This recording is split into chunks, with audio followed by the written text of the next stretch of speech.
Good to have you. Join me again on TMI Tuesday. I did say we're going to be looking at the 2023 national budget, the 10.78 trillion naira deficit implications. And joining me to discuss this is Chief Dr. Chris Ekiyo.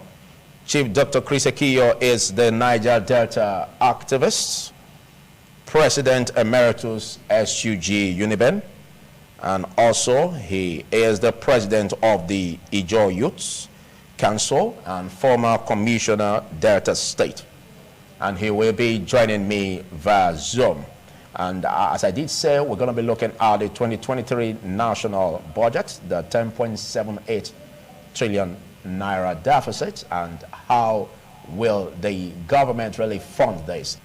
Yes, thank you for staying with me on TMI Tuesday. With me via Zoom is the former president of the University of Benin Student Union Government, and he is the president emeritus Ijaw Youth Council, former commissioner Delta State, and he is currently the Capon National Association of Sea Dogs, Benin Metropolitan City Chapter, Chief Dr. Chris Ekiyo. Good morning, Chris.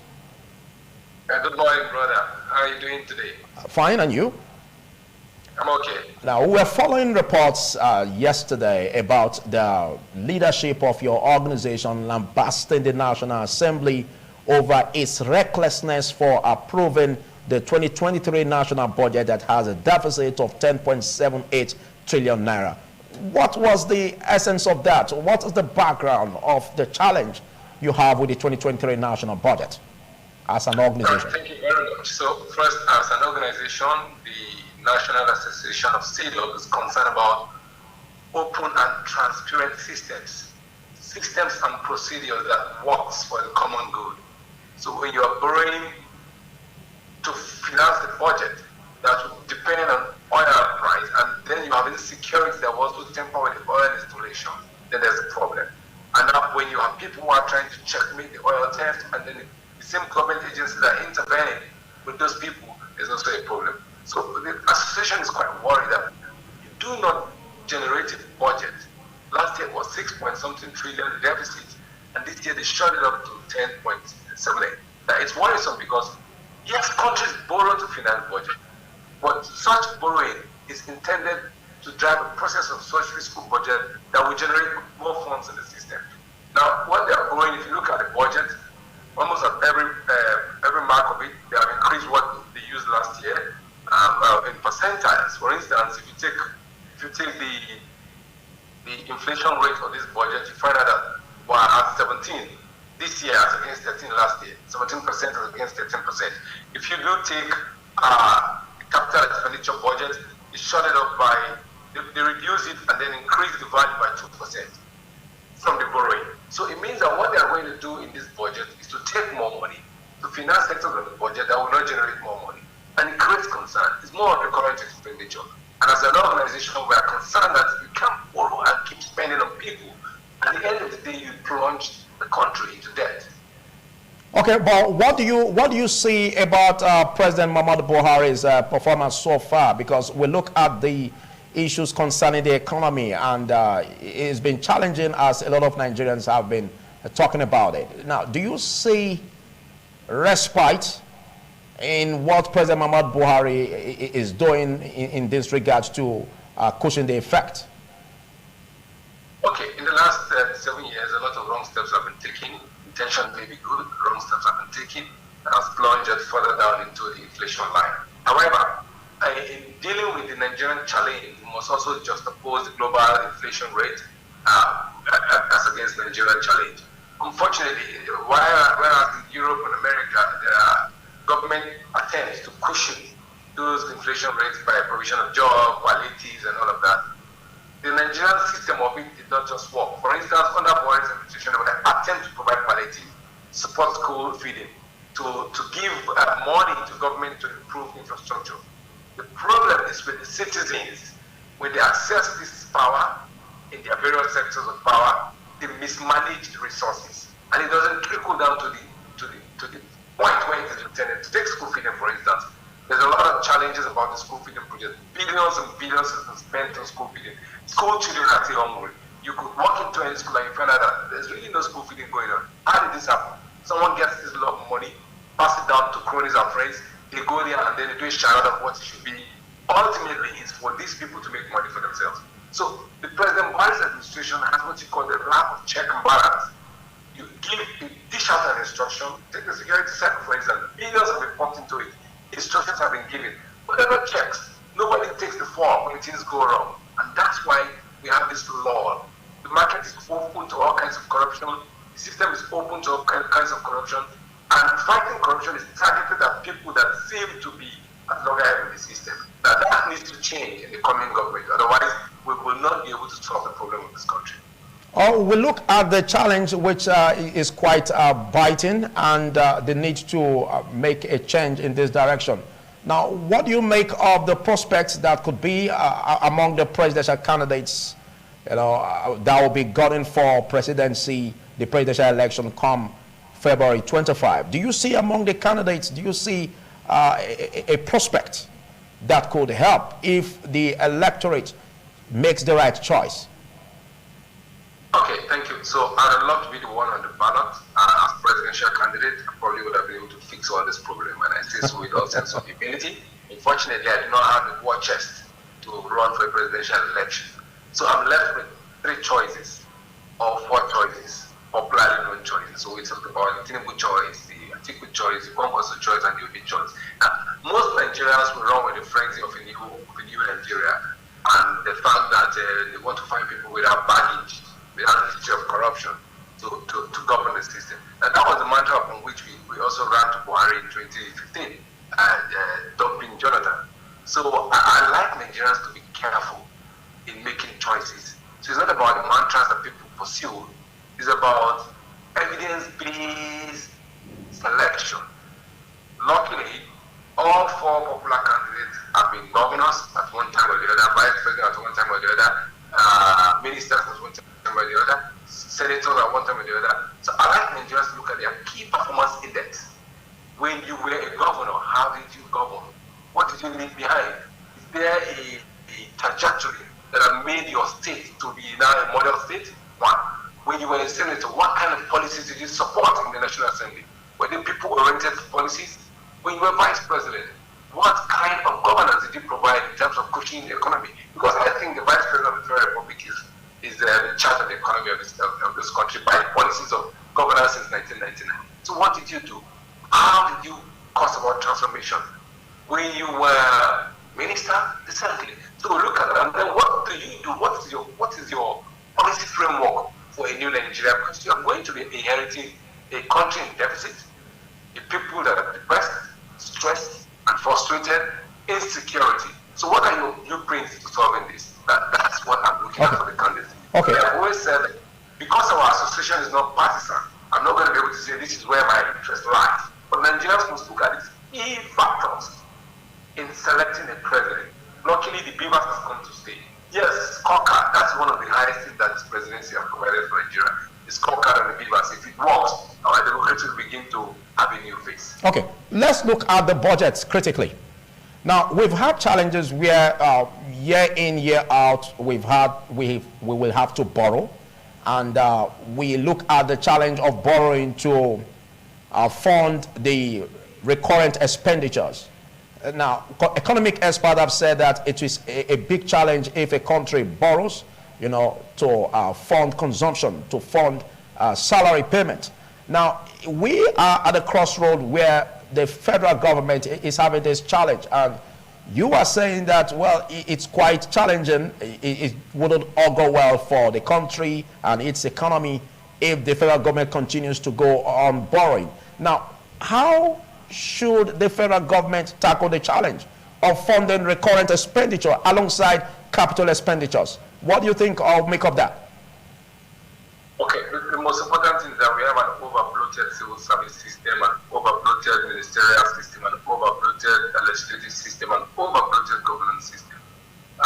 If you walk into a regular ministry, I was commissioner, for instance, you walk into a regular ministry where you need about 200 persons to work, you probably have 600 people working, 1,000 persons working. All that numbers do not work. They just collect salaries from the system and they're not productive. So the civil service system needs to be restructured. You have people overstaying saying they're welcome.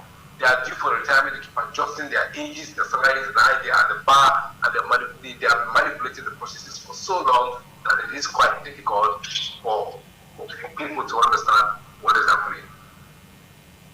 And I think that it is important that we get to deal with the issue of the large volume of workers, and then the expenditure in terms of training, in terms of foreign trade, in terms of foreign medical care, in terms of a whole lot of gamut of things that are not needed in government.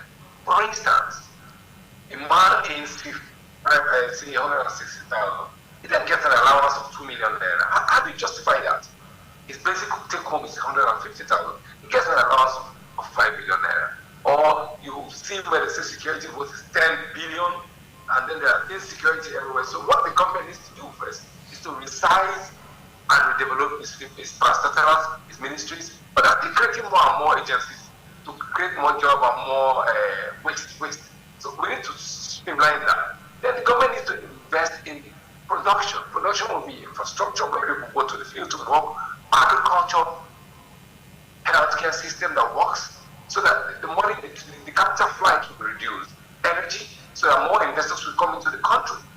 If government is going to finance, let's say, the power sector in a global standard, the road infrastructure in a global standard, the housing infrastructure in a global standard, those infrastructures are able to pay for themselves over time. But you don't borrow to fund people's consumption. So that's the problem with this budget. Another thing to fix it is to recapitalize the budget, resize it, and put that 10 trillion money into capital investment.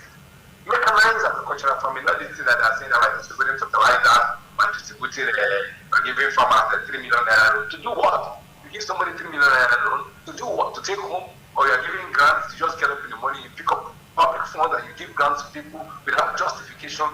It's not done that way. What happened to the extension workers? Having extension workers in the country? What happened to the mechanized farming in the country? Until you have your agricultural base working, your energy base working, your road infrastructure working, we need to borrow to finance our budget. We are depending only on oil, and that doesn't work. Okay. We also have social media in the country, everywhere. People are just, if you go to Zafra area, they just take these goals for themselves, and that's all. It's not generating anything to the national economy. Government is not saying anything. Government need to look at the solid media components of this and then get into the industrialization. If that happens, that people are working in those solid media locations, then there's job creation for those people. The economy will bounce back.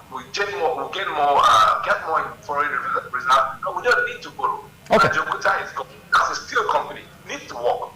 The ASCON in aircraft needs to work. The contract needs to work. Then the liquefied natural gas that we have, we need to expand. The country has a lot of gas potential. We need to expand that and then use it to domestic advantage. Thank you very much for your articulation. You've made remarks on quite a number of issues on how to make it work. But you spoke about the need to cut down waste, and you look at the humongous allowances, allocated to public office holders, for instance, both in the National Assembly and in the executive. Now, the challenge here is, even if the executive wants to make a change in that regard, it has to also pass through the National Assembly, where they have to ratify or approve. Now, what do you see the National Assembly having this synergy with the executive to make changes in this respect of cutting down waste? And if they don't have, how should the executive go about it? Because it can't do without the National Assembly. You're expecting the executive to look at this, we're in a government where people are preparing for election, and what their focus is trying to win again and perpetuate themselves in power. And that's where the electorate comes in. This set of people need to be sent out, and a new set with new thinking needs to come in. My suggestion will be that the executive must begin from now. The people who want to get into power begin from now to think out of the box of ways and means to review this budget through a working National Assembly, where the amount of money being plunged into the current can be recapitalized and used for more industrialization. Okay, but do we have a working National Assembly that can do that with the executive?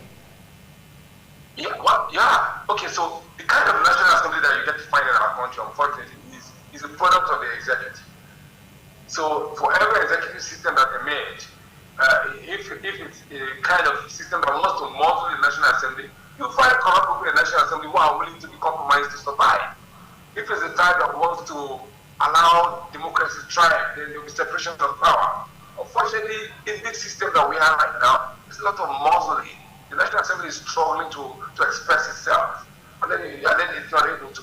We experienced that in the last administration, where there was really separation of power. The judiciary had its way, the legislature had their way, and then the executive their way. And that's one thing that the executive must fix.